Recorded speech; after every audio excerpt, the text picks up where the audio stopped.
तो हेलो दोस्तों, कैसे हैं आप लोग। तो लगातार हम लोग डिस्कशन कर रहे हैं एनसीईआरटी क्लास 8 का साइंस हम डिस्कस कर रहे हैं और अभी तक 8 चैप्टर हमने डिस्कस कर लिया है। अगर आपने हमारे सब्जेक्ट की प्लेलिस्ट को एक्सेस नहीं किया है तो सबसे पहले जाइए प्लेलिस्ट को एक्सेस करिए, उनको देखिए, क्योंकि प्रॉपर नोट्स के साथ आपको ऑब्जेक्टिव जो क्वेश्चन है, एमसीक्यू क्वेश्चन वो प्रोवाइड किए जा रहे हैं, जो कि आपके कॉम्पिटेटिव एग्जामिनेशन के लिए, आपके नॉलेज के लिए बहुत बहुत बहुत इंपॉर्टेंट है।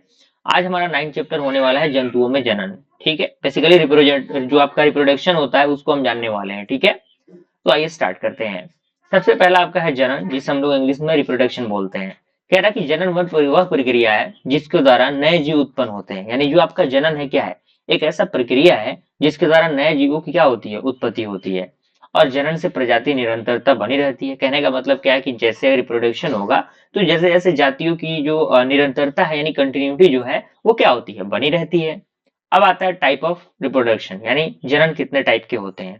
तो जनन, जंतुओं में जनन को दो प्रकार का होता है। यानी जंतुओं में जो जनन होते हैं, जो रिप्रोडक्शन होता है वो दो टाइप का होता है। पहला होता है अलैंगिक जनन, दूसरा होता है लैंगिक जनन। ठीक है, आपके सामने सारी चीजों को मैं अच्छी तरीके से डिस्क्राइब करने की पूरी कोशिश कर रहा हूँ।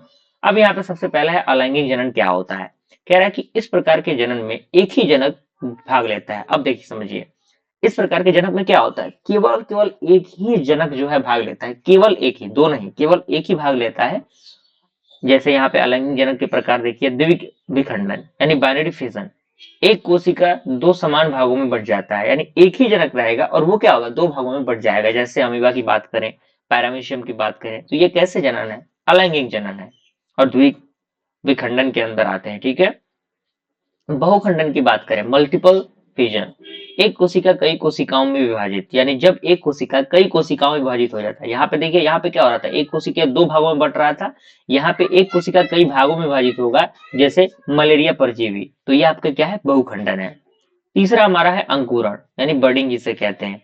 तो जनक के शरीर पर कली बनती है, यानी जो जनक होता है, जो अलैंगिक जनन में भाग लेता है, उसके शरीर पर क्या होती है, एक कली बन जाती है, जैसे हाइड्रा।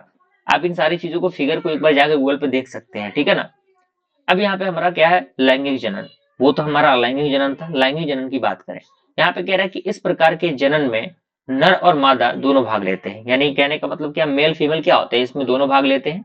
नर युग्मक आपका शुक्राणु होता है और मादा युग्मक क्या होता है, आपका अंडाणु होता है। क्लियर, इज दैट क्लियर, कोई परेशानी दिक्कत नहीं होनी चाहिए। अब यहाँ पे आता है निषेचन क्या होता है, जिसे हम लोग फर्टिलाइजेशन कहते हैं। कह रहा है कि जब शुक्राणु और अंडाणु मिलते हैं तो युग्मक बनते हैं, जिसे हम लोग जाइगोट बोलते हैं। यानी जब भी आपका शुक्राणु और अंडाणु मिलता है तो आपका क्या बनता है, एक नर युग्मक बनता है। ठीक है ना। अब यहाँ पे कह रहा है कि निषेचन, निषेचन के परिणाम स्वरूप युग्मक का निर्माण होता है। यानी जो भी निषेचन होता है, फर्टिलाइजेशन होता है, फर्टिलाइजेशन के रिजल्ट के बाद ही जो क्या होते हैं, आपके जो जाइगोट होते हैं उनके क्या होते हैं, निर्माण होते हैं। क्लियर हुआ।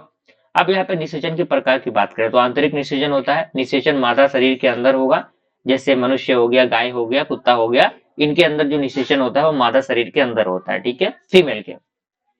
बाह्य निषेचन, निषेचन शरीर के बाहर जल में, जैसे मछली, मेढक, इनका जो निषेचन होता है वो शरीर के बाहर कहाँ होता है, जल में होता है। अब कुछ पॉइंट यहाँ पे दिए गए हैं। किसी समय कोशिका या किसी अन्य जीवित भाग अथवा संपूर्ण जीव को कृत्रिम रूप से उत्पन्न करने की प्रक्रिया क्लोनिंग कहलाती है। और किसी जीव की सफलता पूर्वक क्लोनिंग, मान लीजिए जब क्लोनिंग हो जाए उसका, तो सफलता पूर्वक जो क्लोनिंग है वो सर्वप्रथम यान विल्मट और उनके सहयोगियों ने एडिनबर्ग स्कॉटलैंड के रोजलिन इंस्टीट्यूट में की थी। यानी एक बहुत इंपॉर्टेंट ऑब्जेक्टिव क्वेश्चन यहाँ से बन सकता है। ठीक है, और उन्होंने एक भेड़ को क्लोन किया जिसका नाम डॉली रखा है। यानी भेड़ को क्या किया गया था, क्लोन किया गया था, और वो क्या नाम रखा गया था, उसका डॉली नाम रखा गया था। और डॉली का जन्म कब हुआ था, 5 जुलाई 1996 में हुआ था। और यह क्लोन किया जाने वाला पहला स्तनधारी था। ध्यान दीजिएगा, ये पहला स्तनधारी था डॉली, जो कि 5 जुलाई 1996 में 1996 में किया गया था, इसको कह सकते हैं क्लोन किया गया था। क्लियर। अब हमारा आता है भ्रूण का विकास। युग्मज के मिलने से भ्रूण बनते हैं और भ्रूण के मिलने से जो शिशु है वो बनता है। भ्रूण कहाँ होता है, गर्भाशय में विकसित होता है। अगला हमारा है जीवन, जीवज और अंडज जंतु। जीवज सीधे बच्चे को जन्म देते हैं, जैसे मनुष्य हो गए, गाय हो गए, ये क्या होते हैं, सीधे बच्चे को जन्म देते हैं। लेकिन अंडज क्या होते हैं, जो अंडे देते हैं उसके बाद उसके अंदर से बच्चे निकलते हैं, जैसे मछली हो गया, पक्षी हो गया। उसके बाद आपका आता है कायांतरण। इसके अंदर कहता है कि जब लार्वा से वयस्क बनने पर शारीरिक रूप में बड़ा परिवर्तन, यानी जब लार्वा से वयस्क बनने पर जो शारीरिक रूप से बड़ा परिवर्तन होता है वो हमारा क्या कहलाता है, कायांतरण कहलाता है। जैसे मेढक की बात करें, तितली की बात करें। जंतुओं में जनन का महत्व क्या है? सबसे पहला आपका है प्रजाति की निरंतरता, यानी इसके अंदर जो कंटिन्यूटी है प्रजातियों की वो क्या होती है, बनी रहती है। संख्या में क्या होती है, वृद्धि होती है। और जो आपका वंशा गुण है उसका क्या होता है, अंशा स्थानांतरण होता है, वंश आपका आगे बढ़ता है। अब कुछ इंपॉर्टेंट पॉइंट है आपके एग्जामिनेशन के लिए। निषेचन से युग्मज बनता है, हाइड्रा अंकुरण, मेढक बाह्य निषेचन, मनुष्य आंतरिक निषेचन। तो ये आपके पूरे चैप्टर्स के ओवरव्यू थे। अब हम आते हैं हमारे एमसीक्यू पे, हम जानते हैं कि इसका आंसर क्या है। आप लोग जरूर इसका आंसर देते चलिएगा। सबसे पहला कि जनन किसे कहते हैं, तो आपको पता है कि नए जीवों का निर्माण जनन कहलाता है, तो ऑप्शन नंबर सी क्या हो जाएगा, करेक्ट आंसर हो जाएगा।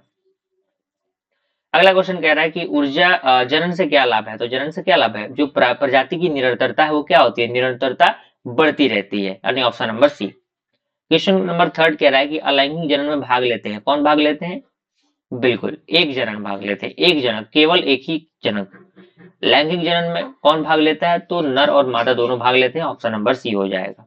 क्लियर। यहाँ पे आई थिंक एक क्वेश्चन मिसमैच हुआ है, मैंने इसको थोड़ा सा करेक्ट नहीं किया है। यहाँ पे 6 नंबर क्वेश्चन कह रहा है कि हाइड्रा में जनन होता है, हाइड्रा में जनन कैसा होता है, अंकुरण, ठीक है। मलेरिया परजीवी में जनन होता है, कौन होता है, बहुखंडन। नर युग्मक क्या कहलाता है, शुक्राणु, हमने डिस्कस किया अभी लेक्चर में। मादा युग्मक अंडाणु कहलाता है, ऑप्शन नंबर सी हो जाएगा। निषेचन क्या है, तो निषेचन आपका युग्मकों का मिलन जो है वो निषेचन कहलाता है। निषेचन से क्या बनता है, तो निषेचन से जो युग्मज होते हैं वो बनते हैं। मनुष्य में निषेचन कैसा होता है, तो मनुष्य में आंतरिक निषेचन होता है, ऑप्शन नंबर बी। अगला क्वेश्चन क्या है कि बाह्य निषेचन पाया जाता है, कहाँ पाया जाता है बाह्य निषेचन, मछली के अंदर पाया जाता है, ऑप्शन नंबर सी हो जाएगा। अगला क्वेश्चन कह रहा है कि युग्मज विकसित होकर बनता है, क्या बनाता है ये, तो ये आपका भ्रूण का निर्माण करता है, ऑप्शन नंबर सी। अगला क्वेश्चन कह रहा है कि भ्रूण का विकास कहाँ होता है, तो भ्रूण का विकास आपका गर्भाशय के अंदर होता है। 16 कह रहा है कि जो जंतु सीधे बच्चे को जन्म देते हैं क्या कहलाते हैं, क्या कहलाते हैं, बिल्कुल जीवज कहलाते हैं, ऑप्शन नंबर सी। अंडे देने वाले जंतु क्या कहलाते हैं, अंडज कहलाते हैं, ऑप्शन नंबर बी हो जाएगा। अगला क्वेश्चन कह रहा है कि निम्न में से कौन जीवज है, कौन जीवज है, तो बिल्कुल गाय आपका क्या है, जीवज है। अगला क्वेश्चन कह रहा है कि मेढक में बाह्य निषेचन होता है क्योंकि वो क्या होता है, जल में रहता है, ऑप्शन नंबर बी हो जाएगा। कायांतरण किस में होता है, तो कायांतरण आपका मेढक के अंदर होता है, ऑप्शन नंबर सी। टैडपोल किसका लार्वा है, तो टैडपोल आपका मेढक का लार्वा है, ठीक है। कायांतरण का अर्थ क्या होता है, कायांतरण का अर्थ होता है शारीरिक परिवर्तन, ठीक है। तितली का जीवन चक्र किसका उदाहरण है, तो ये आपका कायांतरण का उदाहरण है, ठीक है। बहुखंडन में क्या होता है, तो बहुखंडन में क्या होते हैं, एक से अनेक बनते हैं चीजें, ठीक है। अगला क्वेश्चन कह रहा है कि हाइड्रा में कली कहाँ बनती है, तो हाइड्रा में जो कली है शरीर की जो भित्ति होती है उस पर बनती है। जननांग किसका जनन में आवश्यक होता है, तो ये आपका लैंगिक जनन में आवश्यक होता है, ठीक है।